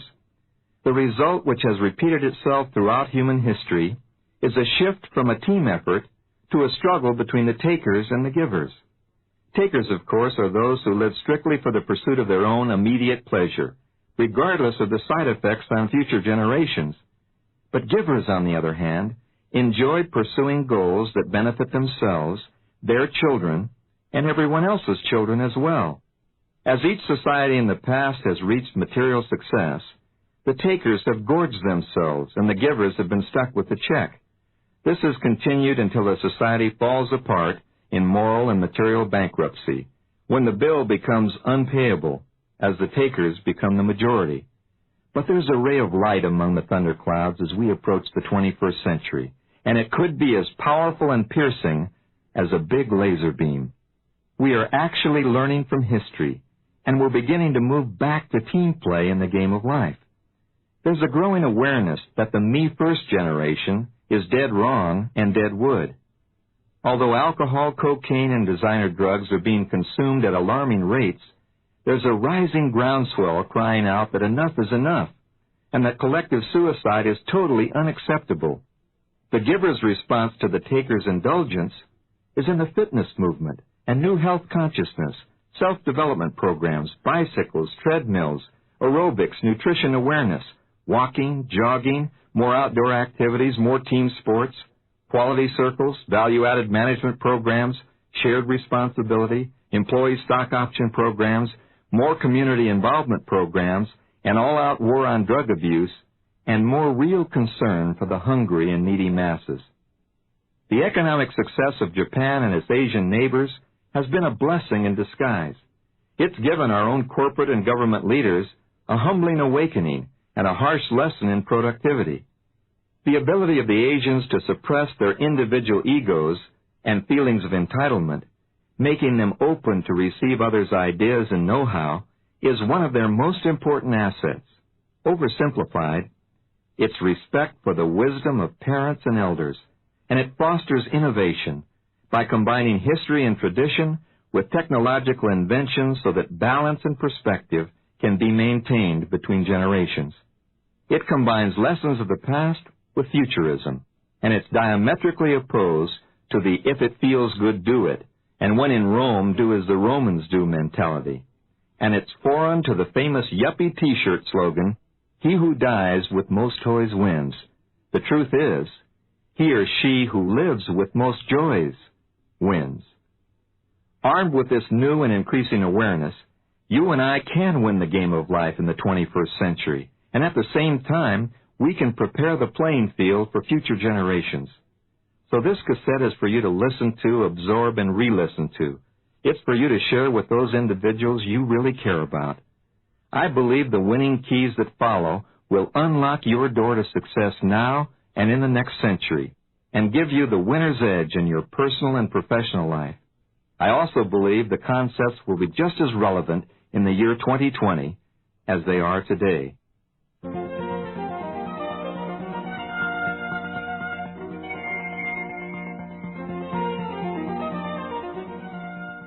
Here are 10 winning keys to the 21st century. Winning key number 1, adapt to the 3 C's. And what are the 3 C's? They are change, complexity, and competition. As we approach the 21st century, you can be certain that these 3 C's will dominate your world: accelerating change, rising complexity, and increasing competition. So don't wait until change occurs and then react. Stay ahead of the change by keeping more informed. This means more reading, more educational television, and less recreational television. It means more seminars, more networking with data resources, and more university courses. It means expanding your circle of friends and associates to include more who are in the cutting-edge high-tech companies and in international or multinational firms, especially those doing business in Asia.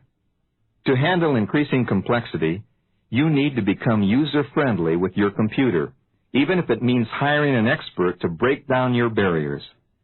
But most of all, you need to be time priority conscious. Focus on your most important goals and delegate or eliminate low productivity activities.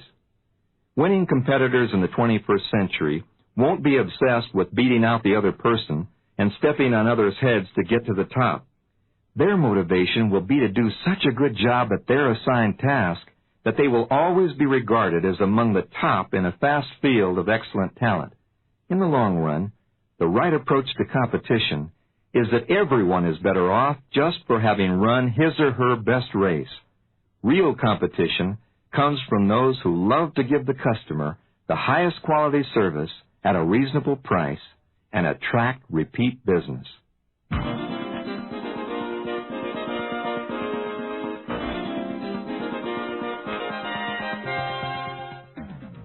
Winning key number 2.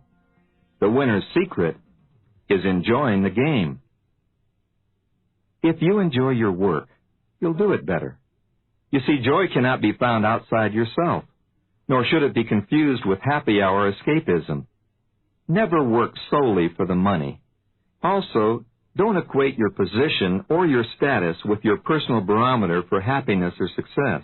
In other words, work and worth are not really the same. No matter what you do for a living, you're as worthy of experiencing success as anyone else.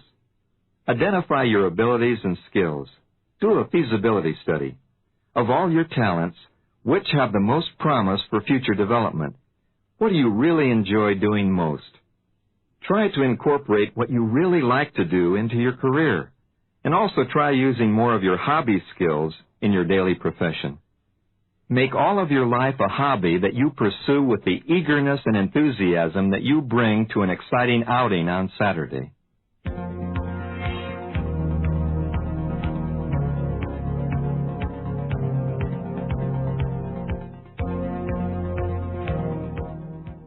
Winning key number 3. Tune out the bad news. A study recently completed by George Washington University monitored the national evening television news for 100 nights. Over 6,500 negative statements were recorded, while only 370 positive or good news items were logged. It's obvious that we're grossly overinformed about catastrophes we can do little or nothing about, and there's no question that bad news sells ratings. The majority of the general public exists on a mental diet of television, motion pictures created to shock us, and slick publications designed to stimulate us. I consider most of what we have available as junk food that leads to mental malnutrition and poor emotional and spiritual health. Television constantly exposes children and adults to antisocial behavior performed by the incompetent, the uncouth, and the insane. At the other extreme are the superheroes with unnatural strength and superhuman abilities. They're handsome and beautiful, and when average individuals compare themselves to their TV heroes, they usually see themselves as inadequate. Recent studies conducted by a Stanford University research team have revealed that what we listen to and what we watch does have a marked effect on our imaginations, our learning patterns, and our behaviors. First, we're exposed to new behaviors and characters. Next, we learn or acquire these new behaviors. And the last and most crucial step is that we adopt these behaviors as our own. One of the most critical aspects of human development that we need to understand is the influence of repeated viewing and repeated listening and verbalizing in shaping our lifestyles. The information goes in harmlessly, almost unnoticed, on a daily basis. But we don't react to it until later, when we aren't able to realize the basis for our reactions. In other words, our value system is being formed without any conscious awareness on our part of what is really happening. If you really want to win in the 21st century and raise a winning family in the process, demand more educational and more positive television programming. Demand higher quality motion pictures by passing up the marginal ones. If you have to, boycott the theaters by renting good video cassettes. Save your money and your kids' money by being more selective.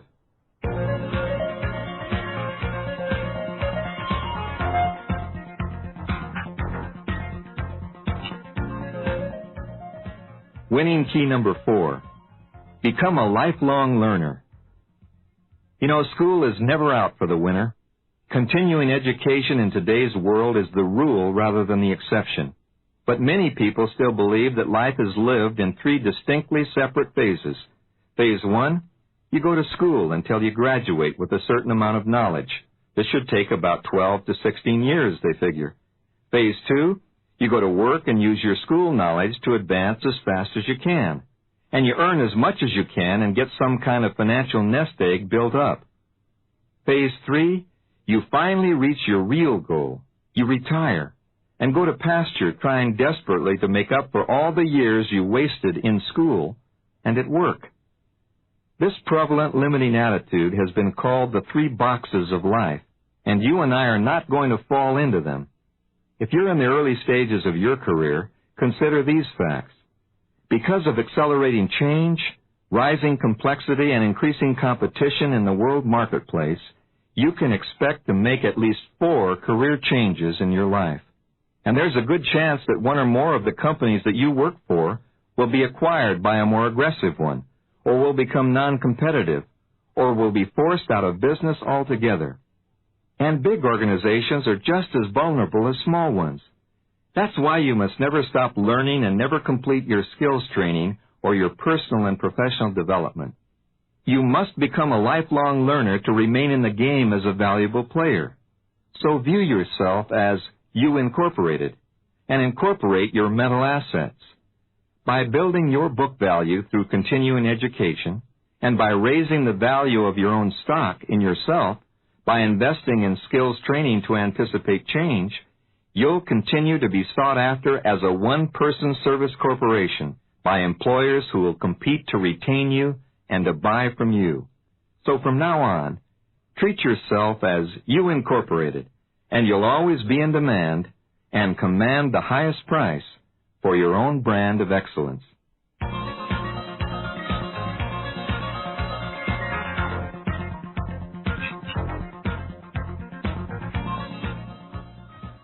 Winning key number 5, become a proactive innovator.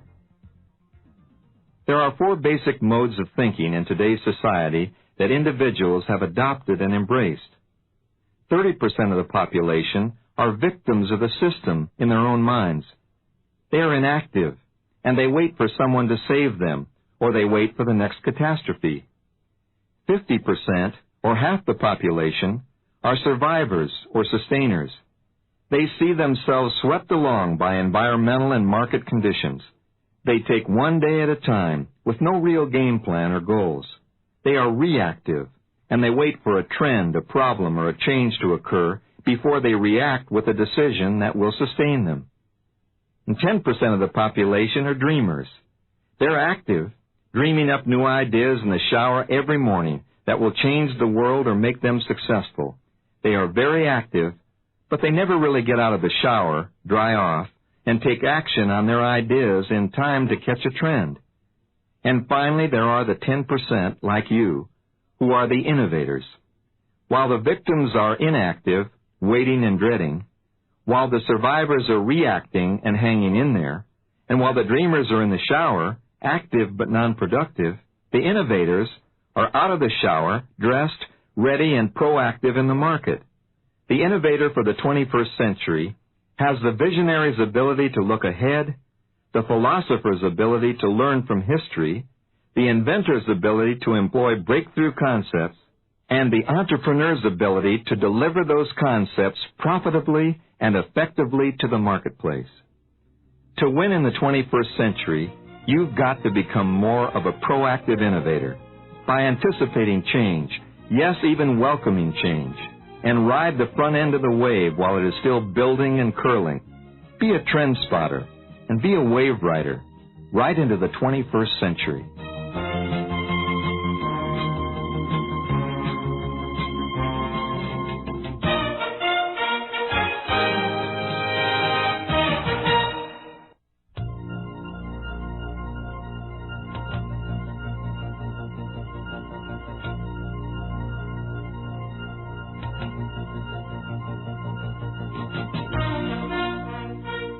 Before we discuss the next 5 winning keys to success in the 21st century, let me share with you a few more reasons for my optimism about our world. Instead of becoming paranoid about the dangers of nuclear fission as an energy source, I'm really getting turned on by the potential of nuclear fusion. It may be possible that the technology of laser fusion will combine the properties of the laser with deuterium, tritium, and water to give us unlimited safe power in the near future. The prospects of 1/16th of an inch of San Francisco Bay powering the western United States for 350 years is not a pipe dream. And hydrogen may well be the fuel to power our private and commercial transportation vehicles of the future. The most exciting aspect of hydrogen-powered vehicles is that the exhaust from these engines burns cleaner than the air above the Canadian Rockies. It may be possible that our great-grandchildren will drive the freeways in millions of hydrogen-powered cars, like little vacuum cleaners, that will suck the smog out of our cities and release exhaust fumes of pure oxygen. Just think of Los Angeles residents. They'll be able to see the mountains of San Bernardino from downtown L.A. for the first time since 1949. Your great-grandchildren will stop by to visit you and listen to you reminisce about the tough old days in the 20th century. They'll listen in amazement and ask you, "You mean you used to drive cars that burned dinosaur remains back in the old century?" And you'll reply, "We sure did, kids. Things were tough back then. We used to have to drive to school." And they'll look at you wide-eyed and gasp and say, "You mean you went to school?" And we'll say, "You're darn right we went to school. Our parents and grandparents even walked or took a bus to school. We had to drive to school. But you kids, you sit on your rear ends at home with your voice-operated computer terminal linked into the Apple 2000 orbiting library and the IBM data station. You just sit there and play educational games. Back in the old days, we used to play those same games in arcades. We called them Pac-Man and Frogger." And the kids will shake their heads and say, "Boy, you sure did weird things back then in the last century." You know, by the year 2010, it will be a common sight to see hand-wringing parents sending their teenagers aboard the airport-launched supersonic transports going off to Hong Kong for the senior prom. The kids will still be wearing rented tuxedos and new formals with corsages. The trip will take under 2 hours from San Francisco to Hong Kong, and we'll give our kids the usual admonitions. Now stay with the rest of the prom group at the Peninsula Hotel with the chaperones, and don't go sneaking over to Australia for the after-prom like your brother did last year. I expect you home by 6 a.m. at the latest. Some things will never change, will they? In addition to laser fusion energy, hydrogen power, and orbiting airliners, there's also energy from alcohol, energy from deep thermal rocks beneath the strata of the Earth. We're busy converting coal into petroleum, harnessing energy from the sun and from the wind. We've got new voltaic cell battery power, magnetic energy, and even garbage power from recycled waste. You know, we're very fortunate that electricity was not first used as a weapon or destructive force. Had the first product of electricity been the electric chair or a lightning weapon, you can be sure that today we'd all be afraid to plug in our toasters and appliances because of the way the media concentrates on the negatives rather than turning problems into opportunities. You see, the same type of technology at Los Alamos Scientific Labs that Edward Teller and Oppenheimer used in the Manhattan Project to develop the atomic bomb is now being used to split the atom into even smaller particles for the benefit of humankind rather than for destruction. The linear accelerator at Los Alamos and other research centers is splitting the atom into minute particles called mesons and pi mesons, which have a very, very short lifespan. When these particles are propelled into the human body at the exact location of a tumor, there's a good prospect that the radiation treatment will destroy the tumor without affecting the other organs of the body adversely in the process. And thus an invention for destruction has been converted into an invention for saving and lengthening human life. And that's why I'm so optimistic about the future. We are turning crises into positive opportunities.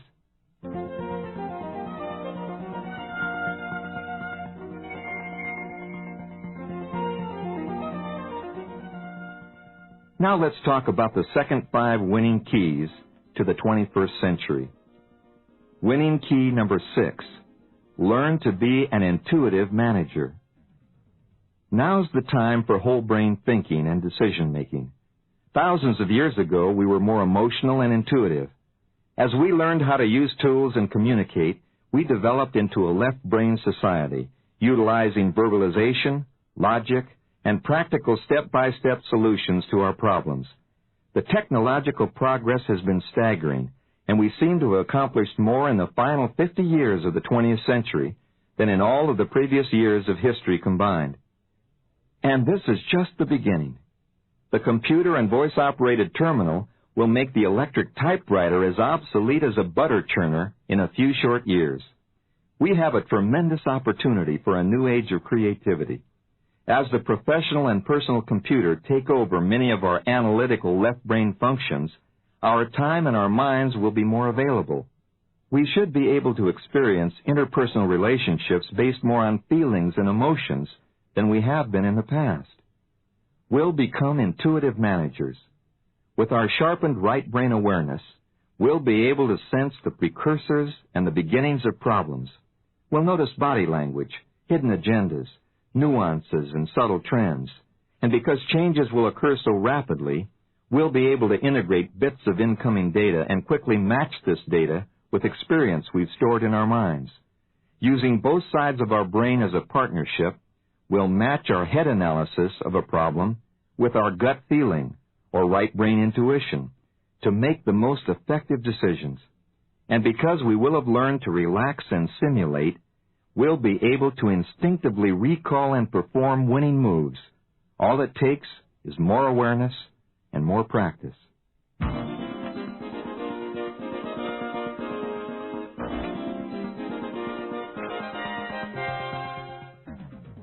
Winning key number 7, strive for excellence, not perfection. You know, there's a common belief that certain achievers do everything right, that they never make mistakes and their plans never fail. There's the presumption that only if you're perfect, and perfect all the time, only then do you have the right stuff to succeed. Well, nothing could be farther from the truth. Successful winners in the stock market make money on only 2 out of 5 investments. And actors and actresses who are today's superstars, they were turned down 29 out of 30 times after auditioning for dramatic roles or for commercials. Psychiatrists' couches are filled with people who can't bear a moment of failure. Rather than try and endure and maybe succeed or maybe even fail, these individuals choose not to try at all. They fear that the slightest setback will topple their exacting standards. What they are really saying is, I'll never be perfect. I am not perfect, therefore I am not worth the effort to be the best I can be. Throughout my own life, I've learned that nothing will ever be attempted if all objections must first be overcome. If you want to write a book, don't spend 10 years trying to make it the perfect statement of your beliefs. Complete it in 1 year, and keep the reader in mind when you write, and write something the reader wants to know. Writing a book is like painting a barn, not a Picasso. It's better to go out and get the barn painted and get busy, rather than view your work as a masterpiece that must be agonized over. Set a deadline to begin and another to finish. Writing a book or achieving a goal is the same as writing a term paper in high school or college. We really don't get motivated to start writing until the due date pressures us into action. To win in the 21st century, you and I need to get a strategy for approaching our breakthrough ideas and goals. We need to decide what is most important for our success. Then we need a comprehensive database, and when we have the research done, we need to ask ourselves two vital questions. Is this an idea whose time has come and gone? Or is this an idea whose time may never come, or will come too far in the future? We need to remember that finding a niche or a new market takes more time, effort, and capital than filling an existing niche or current market. We need to check our priorities to make sure we're doing the right things in their proper sequence. And finally, be prepared to sell your ideas to an indifferent world. In this fast-track society, in which change and competition are accelerating, you'll find that most people, even in your own close quarters, will be so busy following their own game plans and their own instincts that they'll appear to be aloof or unresponsive to your great concepts and innovations. Unless you can illustrate dramatically and quickly how what you're doing benefits them, you'll find that you're selling your ideas to an indifferent world. That's why you don't want to hesitate and wait for the perfect moment. There just isn't one. And never give up. Persistence is the winner's edge. If you're in sales or have friends and associates in sales, listen to these startling findings from the National Sales Executives Association concerning sales persistence, and listen very carefully.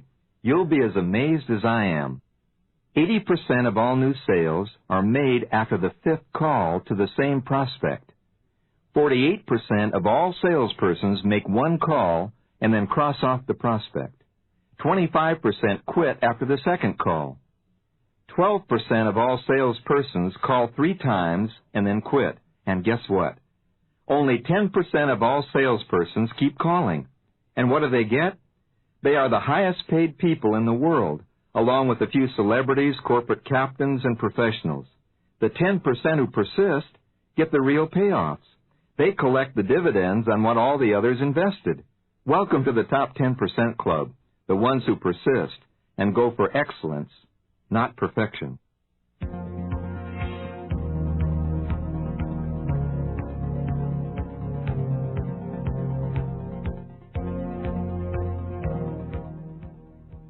Winning key number 8.